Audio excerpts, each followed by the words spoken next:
Hello and welcome to Just One More Watch. Welcome today to the review of a piece that I have been genuinely excited to get my hands on ever since I got a first whiff of this one about a couple of months ago. It's this, the Hudson by Maen. Now Maen are a Swedish company with a Dutch name and all of their pieces are named after New York landmarks. If you're interested to find out the basis of that, Google it, check their website or look at my previous review. I looked at one of their quartz moon phase pieces a couple of months back.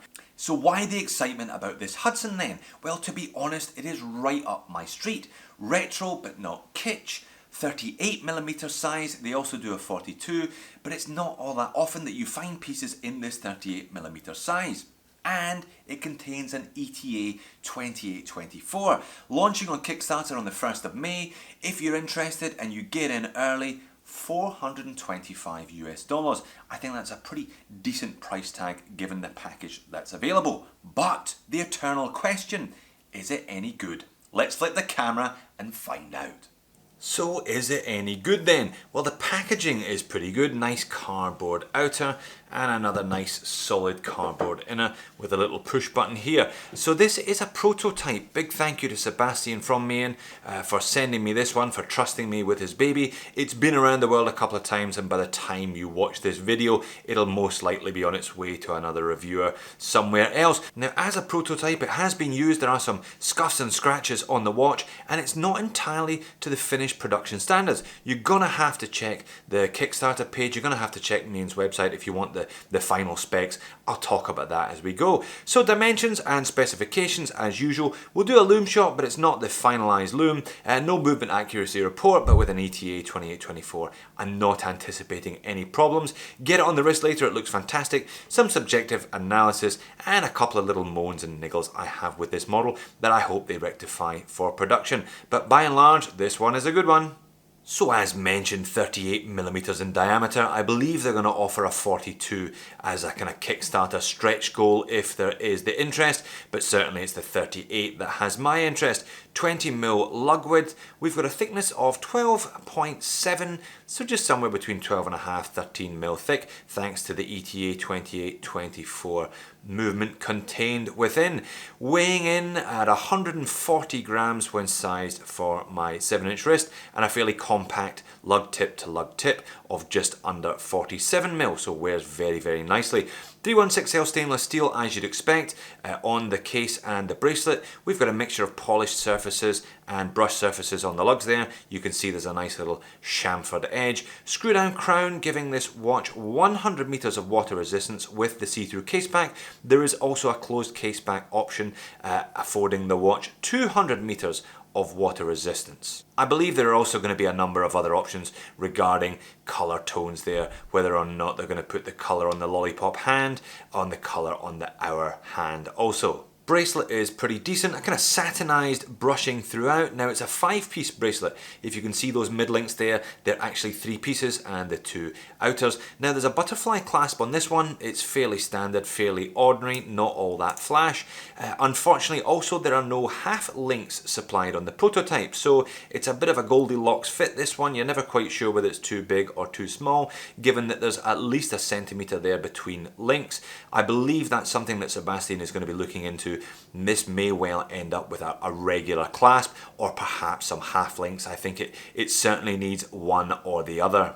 So zoomed in on the dial and they've kept it pretty simple, which is a good thing in my opinion. We've got a printed dial, a printed Maen logo and automatic there above the 6, applied baton indices for a little bit of depth there all the way around, double baton at the 12 o'clock. No frame around the date window at 3 either. Now a rehaut dial, a chapter ring with minute track. Little splashes of colour here and there though. You see the 60, the 30 down at the bottom, touch of blue there, the 15 and the 45 as well. And there's that little red arrow up at the 12 o'clock on the bezel insert, but no loom on the bezel insert. Now I'll pop up a loom shot. Now, not really representative. I did query Sebastian, the loom is not that great at the moment. He says this one had C1 superluminova, production models will have C3 and a lot more of it. So you can expect improvements on what you see on the screen there. I was a little bit worried about the hour hand, but it seems that they've got that right. There's enough loom there that it's clearly defined, which is not bad. So production models, the loom should be decent enough then. We have a 120 click unidirectional rotating bezel, as one would expect from a dive watch.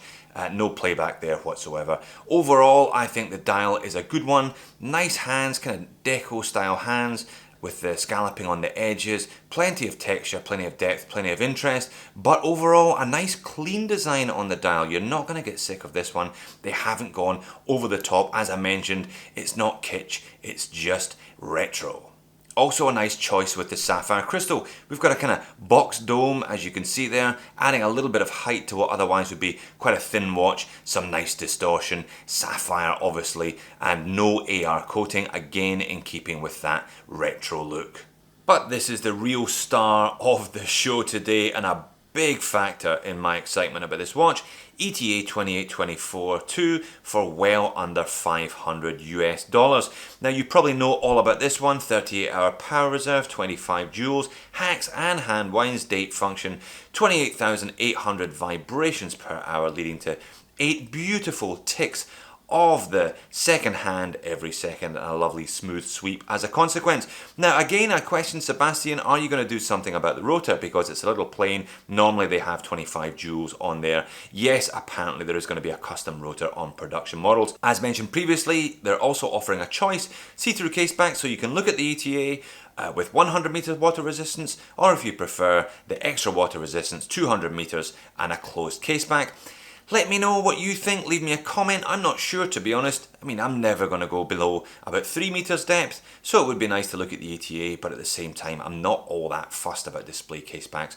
But when the movement is as pretty as this one, I'll probably go for the display case when I order mine. So there it is on my 7-inch wrist. Love these sets of dimensions, love these slightly smaller watches.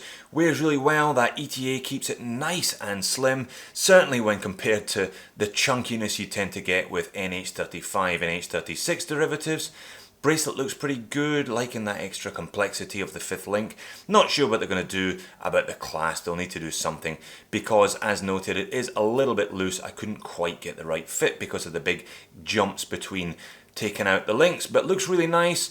Nice bit of distortion there from the boxed domed Sapphire Crystal. Pretty good looking watch on the wrist, and I think one that you're not going to get bored of. As I said, no gimmicks. It's a really smooth looking little thing, retro, but without being kitsch. Very nice indeed. Or if NATO straps are your bag, there's the Maen supplied one. I think this is also going to be a stretch goal for the campaign, but you'll need to check back on May the 1st. For details, certainly the watch is thin enough and small enough that you could probably rock this one on a NATO. Not all that flash, to be honest, though. I'd probably be looking to buy something more upmarket to suit the watch. So moans and niggles then. Well, a couple I've already mentioned that I understand should be rectified by the time this watch goes into full production, those being the Loom and the bracelet mechanism on the clasp there. They're going to have to introduce some type of adjustment, micro adjustment there, in my opinion. Now, Swiss made movement, but no Swiss made on the dial. I think this is only the third watch I've encountered with that kind of combination, slightly unusual combination, the others being the two Taiwanese made Havant 2 Valleys. So just bear that in mind, and just a gentle reminder that the Swiss movement doesn't necessarily make this a luxury Swiss timepiece. The standard finishing is more than adequate. The brushing on the lugs there could be a little bit better. The crown could be embossed rather than just printed on. Finishing on the bezel, etc. is okay, but it's not a luxury timepiece. But then again, you're not paying a luxury price tag. If this is your cup of tea, I'd be waking up early. I'd be setting an alarm on the 1st of May, trying to snag one of these if I can for that early bird special, €349. I think at that price, it's a very compelling package. There isn't really much out there that can touch it with that movement in this set of dimensions, this kind of classically styled look. The only other thing that I can think of are Christopher Ward watches, and the prices on those ones keeps going up and up, well beyond $425. So the Maen, worth the wait for sure. So there you have it, the Hudson by Maen. Delighted to say that I wasn't disappointed, given how excited I've been to get my hands on this one. I think it looks fantastic. It's a watch you could wear for a long time and not get tired of the look. Swiss movement, lovely box dome sapphire, and if you're an early bird, a compelling price of $425. All in all, thumbs up. Thanks for watching, see you in the next video.